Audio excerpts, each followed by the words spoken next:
Hello students, welcome to my channel bloom with botany. Previous class में हम लोगों ने बात की थी रेस्पिरेशन क्या होता है, कैसे होता है, कितने टाइप का होता है, व्हाट इज रेस्पिरेटरी सबस्ट्रेट, उसके बेसिस पे कितने टाइप का रेस्पिरेशन हो सकता है, और ऑक्सीजन के बेसिस पर जो मेन कैटेगराइजेशन होता है एरोबिक और एनारोबिक के बीच का भी डिफरेंस हमने देखा था। एक चीज हमने नोटिस की थी कि दोनों ही रेस्पिरेशन के बीच में जो पहला स्टेप है वो कॉमन होता है। The first common step of both the types of respiration is glycolysis. तो आज हम उसी के बारे में बात करने जा रहे हैं। Let's talk about glycolysis. तो जैसा हमने बात की थी कि ये जो ग्लाइकोलिसिस होता है, ग्लाइकोलिसिस जो है ये दो टर्म से मिलकर बना है, दैट इज ग्लाइको, ग्लाइको का मतलब ग्लूकोज, एंड लिसिस, लिसिस का मतलब ब्रेक डाउन और स्प्लिटिंग। तो basically it is splitting of one glucose molecule जो कि 6 कार्बन कंपाउंड होता है into 2 molecules of pyruvic acid जो कि 3 कार्बन कंपाउंड होता है।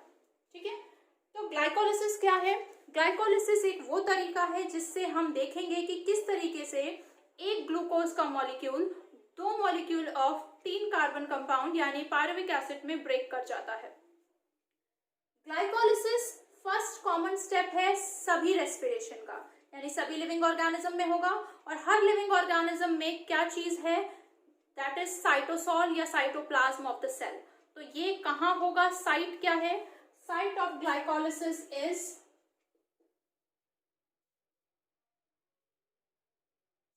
glycolysis is cytoplasm और cytosol of the cell। किसी सेल का साइटोप्लाज्म या साइटोसॉल उसका जगह हो जाएगा जहां पर ये काम होगा। इसका मतलब हमें ग्लाइकोलिसिस के लिए जितने भी एंजाइम्स की जरूरत है वो सब कहाँ प्रेजेंट होने चाहिए? साइटोप्लाज्म में होने चाहिए। अच्छा, इसको 3 साइंटिस्ट ने डिस्कवर किया था, एम्बेडेन, मेहरॉफ एंड पार्नस। इन्हीं के इनिशियल्स का इस्तेमाल करते हुए इसको EMP पाथवे भी कहा जाता है। So it was described by, it was given by 3 scientist, that is Embden, Meyerhof and Parnas. और इनके हमने इनिशियल्स का इस्तेमाल किया EMP। Therefore, glycolysis is also known as EMP pathway। तो अगर आपसे क्वेश्चन में ग्लाइकोलिसिस पूछे या आपसे क्वेश्चन में EMP पाथवे पूछे, दोनों का मतलब सेम है। ग्लाइकोलिसिस का ही दूसरा नाम क्या होता है? EMP pathway। Now it is a series of about 10 to 12 reactions. Glycolysis is a series of 10 to 12 reactions. क्यों? ऐसा क्यों? एक स्टेप में काम क्यों नहीं हो रहा? क्योंकि आपको पता है ऑक्सीडेशन का मतलब होता है बर्निंग। हम जब कोई चीज जलाते हैं उसके लिए भी ऑक्सीजन चाहिए होती है। तो आपने देखा है जब कोई चीज बर्न करते हैं तो वो एनर्जी हीट के फॉर्म में लूज हो जाती है, बाहर निकल जाती है, तो इसीलिए उसे बर्निंग कहा जाता है।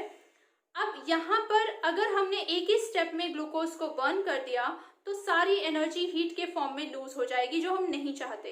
इसीलिए हम इसको छोटे छोटे स्टेप्स में करते हैं, 10 to 12 रिएक्शंस में करते हैं, और उसी सीरीज ऑफ रिएक्शन को ग्लाइकोलिसिस कहा जाता है। तो let's see these 10 to 12 series of reaction. तो ये जो सीरीज है 10 to 12 रिएक्शंस की, इसको हमने 2 फेजेस में डिवाइड किया है, डिवाइडेड इनटू 2 फेजेस।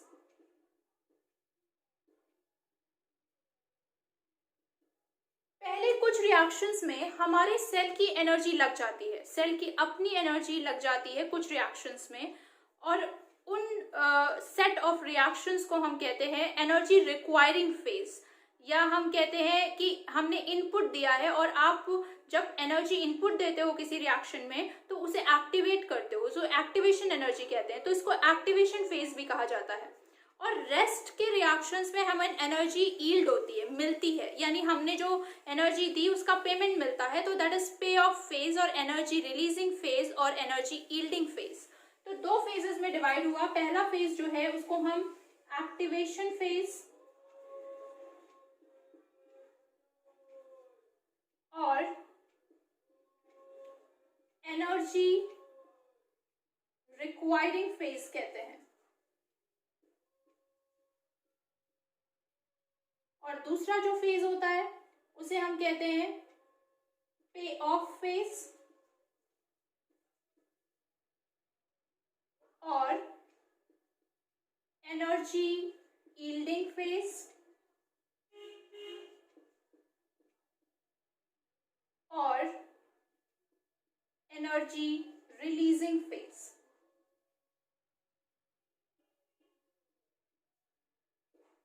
ठीक है, तो अब इन सारे रिएक्शंस को मैं वन बाय वन आपको लिख के दिखाऊंगी और हम सीखेंगे कि कैसे इनको आसानी से याद किया जा सकता है और कौन सा याद करने की जरूरत है हमारे नीट पॉइंट ऑफ व्यू से, और टोटल आउटपुट क्या होता है इस ग्लाइकोलिसिस का। तो let's see these series of reactions.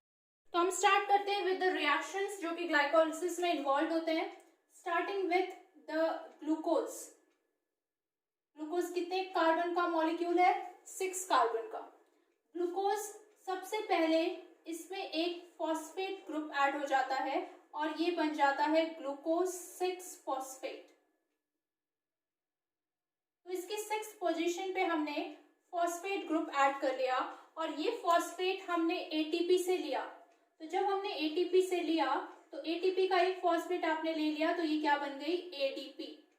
और इस जगह पर जो रिएक्शन के लिए एंजाइम रिक्वायर्ड है that is known as hexokinase, और इसको अपने एक्टिवेशन के लिए चाहिए Mg2+ आयन। अब ये अपने एक आइसोमर में कन्वर्ट हो जाएगा and that isomer is fructose 6 phosphate.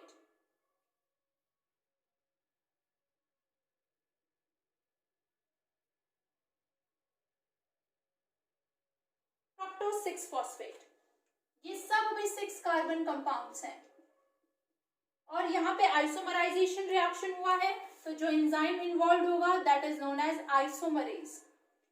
इसको फॉस्फोहेक्सो आइसोमरेज भी कहते हैं बिकॉज 6 कार्बन कंपाउंड पे एक्ट कर रहा है जिसमें ऑलरेडी एक फॉस्फेट ग्रुप है, तो उसको फॉस्फोहेक्सो आइसोमरेज भी कहते हैं। आप सिंपली आइसोमरेज भी याद रखेंगे तो भी काम चलेगा। नाउ इसमें हम एक और फॉस्फेट ग्रुप ऐड करते हैं और इसको बना देते हैं फ्रक्टोज 1,6 बिसफॉस्फेट।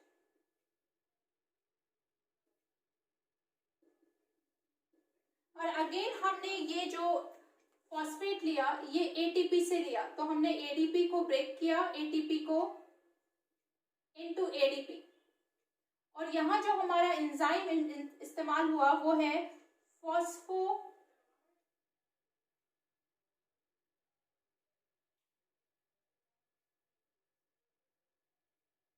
ये इस पूरे जो ये सीरीज की हम अभी तक बात कर रहे हैं ये इसका अभी तक का सबसे ज्यादा इंपॉर्टेंट एंजाइम है। इसको पेस मेकर एंजाइम भी कहते हैं, इसलिए मैं इसको रेड पेन से ही हाईलाइट करके लिख रही हूँ। इसको कहते हैं फॉस्फोफ्रक्टोकाइनेज। ठीक है, इसको आप कई जगह पे PFK भी लिखा रहेगा। अगेन इसको Mg2+ आयन की जरूरत पड़ेगी अपने काम के लिए and this is the most important enzyme. ये एंजाइम आपको याद रखना पड़ेगा, ये एंजाइम मोस्ट इंपॉर्टेंट एंजाइम है। अब इस पर एक्ट करेगा एंजाइम एल्डोलेज और इसको 2 मॉलिक्यूल में ब्रेक कर देगा। अब आप देखो 6 कार्बन कंपाउंड है, इसको 2 मॉलिक्यूल में ब्रेक करना है, तो एक बनेगा 3-फॉस्फोग्लिसरल्डिहाइड, या हम इसको ग्लिसरल्डिहाइड 3-फॉस्फेट भी कह सकते हैं, उस तरीके से भी आपको मिल जाएगा। ग्लिसरल्डिहाइड 3-फॉस्फेट, इस नाम से भी कई बुक्स में दिया होता है। This is also a 3 carbon compound, glyceraldehyde three phosphate. इसके अलावा इसको हम PgAl के नाम से भी जानते हैं। that is 3-phosphoglyceraldehyde, और इसको PgAl के फॉर्म में भी लिखा जाता है। और दूसरा बनता है ड्राई हाइड्रोक्सी एसीटोन फॉस्फेट,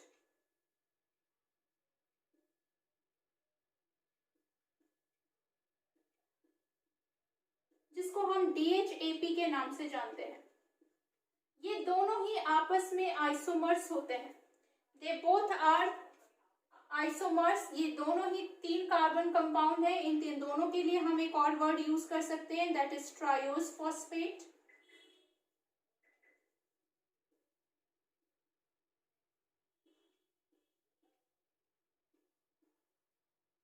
और यहाँ पर जो एंजाइम इन्वॉल्व है that is known as again isomerase. अब यहाँ तक के रिएक्शंस को आप ध्यान से देखो, कोई भी एनर्जी अभी तक रिलीज नहीं हुई, अभी तक कोई भी एनर्जी रिलीज नहीं हुई। इंस्टेड सेल की 2 ATP का इस्तेमाल हो चुका है। इसका मतलब यहाँ से लेकर यहाँ तक का ये जितना भी फेज है ये सब हमारा किस में आएगा, एक्टिवेशन फेज में, क्योंकि यहाँ हमारी एनर्जी यूज हुई है। तो ये सारा का सारा क्या है, एक्टिवेशन फेज। अब आगे की हम पूरी कहानी यहाँ से शुरू करेंगे 3-PgAl से, और थोड़े समय के बाद DHAP भी PgAl बन जाएगा। इसका मतलब हमारे पास 2 मॉलिक्यूल हैं 3-PgAl के, यानी आगे के सारे रिएक्शंस इनटू 2 होंगे। तो मैं यहाँ 3-PgAl से स्टार्ट कर रही हूँ। 3-phosphoglyceraldehyde,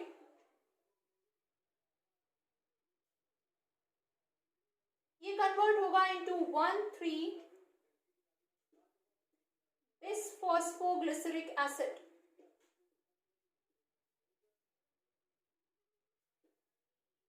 मैं आपको पहले भी बता चुकी हूँ कि सेल में डिसोसिएशन एसोसिएशन चलता रहता है, इस वजह से इसको बहुत जगह पे ग्लिसरेट भी लिखा होगा, तो उसमें कोई दिक्कत वाली बात नहीं है, हम ग्लिसरेट भी मान सकते हैं।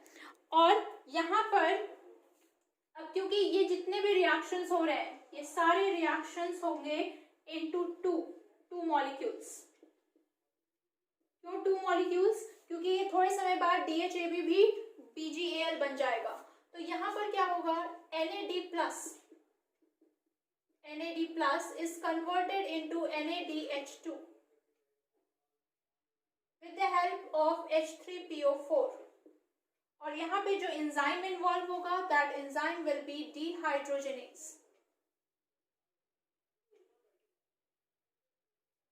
Next, it is converted into 3-phosphoglyceric acid।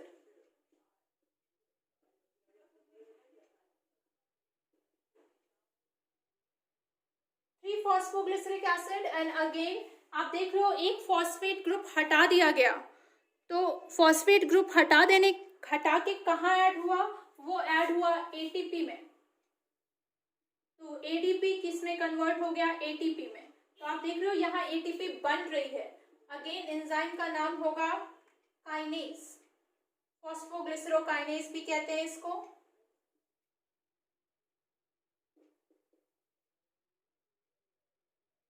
Next, it will be converted into 2-phosphoglyceric acid।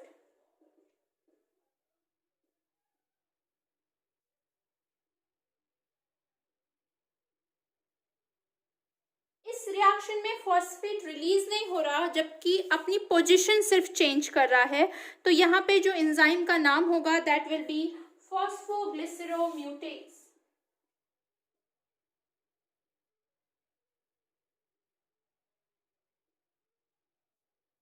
Next, it will be converted into phosphoenol pyruvate।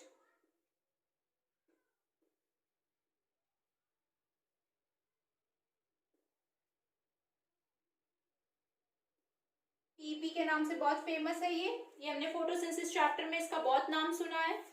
और यहाँ पर एक H2O मॉलिक्यूल निकलेगा और एंजाइम का नाम होगा enolase. And finally, it is converted into pyruvic acid, जिसको हम पाइरुवेट भी कहते हैं।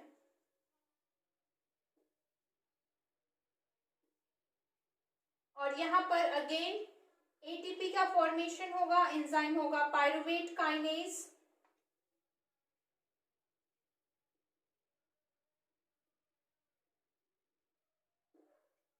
और यहाँ पे एटीपी का फॉर्मेशन होगा फ्रॉम एडीपी। ठीक है, अब मैं कुछ बातें आपको बताऊंगी जो आपको याद रखनी है।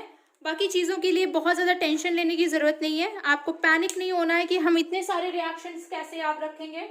हमको क्या याद रखना है, पहली बात कि first, third and last reaction are irreversible and rest are reversible in nature. ये 3 रिएक्शन इरिवर्सिबल हैं, इनको rate controlling, rate determining steps कहा जाता है। And the most important step is this phosphofructokinase. इसको पेस मेकर एंजाइम भी कहा जाता है, इसको मैं यहीं पे हाईलाइट कर देती हूँ। This is also known as pacemaker enzyme, क्योंकि ये एलोस्टेरिक इनहिबिशन शो करता है in the presence of oxygen. क्या है ये ज़्यादा जानने की ज़रूरत नहीं, इतना जानने की ज़रूरत है कि पूरी ग्लाइकोलिसिस का most important enzyme is phosphofructokinase. Phosphofructokinase ही इस सारी चीज़ों को कंट्रोल करता है, इसलिए इस स्टेप को रेट लिमिटिंग स्टेप कहा जाता है। इसके बाद हमें ये ध्यान रखना है, जहां कहीं भी एटीपी चाहे टूटे और चाहे बने, दोनों जगह पे एंजाइम काइनेज होगा और उसका साथ आयन होगा Mg2+। इजी हो जाता है याद करना, कहीं भी आप एटीपी को तोड़ो या बनाओ, दोनों जगह एंजाइम यूज होगा काइनेज। और कहीं भी आप NADH2 बनाओ, या आगे हम तोड़ेंगे भी, तो कहीं भी हम NADH2 बनाते हैं या तोड़ते हैं तो एंजाइम होता है डिहाइड्रोजनेज। ठीक है, तो क्या याद रखना है, first, third and last reactions are irreversible, they are rate determining steps. This step is the most important, it is rate limiting step, and this enzyme is most important, it is pacemaker enzyme. It shows allosteric inhibition in the presence of oxygen. There are these set of reaction in activation phase and these set of reactions are payoff phase, क्योंकि यहाँ ATP release हो रही है, NADH2 release हो रहा है। ये सब 2 मॉलिक्यूल्स में, यानी 2 ATP यहाँ, 2 ATP यहाँ, टोटल 4 ATP और 2 NADH2 यहाँ, और लास्ट में 2 मॉलिक्यूल्स ऑफ पायरुविक एसिड। और एक सेकेंड लास्ट जो रिएक्शन है वहाँ वाटर मॉलिक्यूल निकलता है and the enzyme is enolase. So these are the reactions of glycolysis. अब हम बात करेंगे कि एक ग्लाइकोलिसिस में क्या आउटपुट होता है। अच्छा, ये जो H+ आयंस हैं यहाँ पर जो NADH2 में ऐड होते हैं, इनको रिडॉक्स इक्विवेलेंट्स के नाम से भी जाना जाता है। तो कई बार सेंटेंस में लिखा होता है और हमें समझ नहीं आता कि ये क्या बात कर रहे हैं, तो they are talking about the H+ ions which are integrated in NAD+ to form NADH2। ठीक है, तो अब हम बात करेंगे एक ग्लाइकोलिसिस साइकिल के पूरे आउटपुट की। सो ये देखिए, this is the net output of 1 glycolysis. एक ग्लाइकोलिसिस में क्या क्या हुआ, हमने 2 ATP लगा दी, तो मैंने माइनस लिखा है क्योंकि हमारी लगी है इन एक्टिवेशन फेज। 4 ATP, 2 NADH2 और 2 पायरुविक मॉलिक्यूल्स, पायरुविक एसिड के मॉलिक्यूल लास्ट में हमें मिले इन पे ऑफ फेज। तो हम जब टोटल करेंगे, नेट निकालेंगे, तो 2 माइनस हो गया, तो 2 ATP, 2 NADH2, 2 pyruvic acid, it is the net output for glycolysis of 1 glucose molecule. और मैंने यहाँ कुछ की पॉइंट्स लिख दिए हैं जो आपको याद रखने हैं। क्या याद रखना है, first, third and last steps are irreversible and rate determining. PFK यानी phosphofructokinase is the pacemaker enzyme, most important enzyme, and the step is rate limiting step.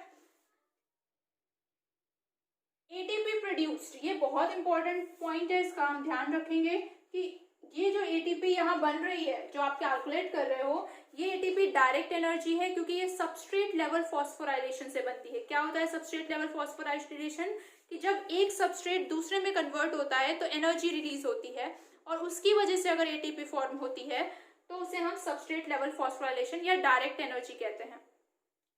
और लास्ट पॉइंट की second last step dehydration step है, जहां water remove होता है by the help of enzyme enolase. So this is all about the first and the very important step of respiration which is common in both the types of respiration, that is glycolysis.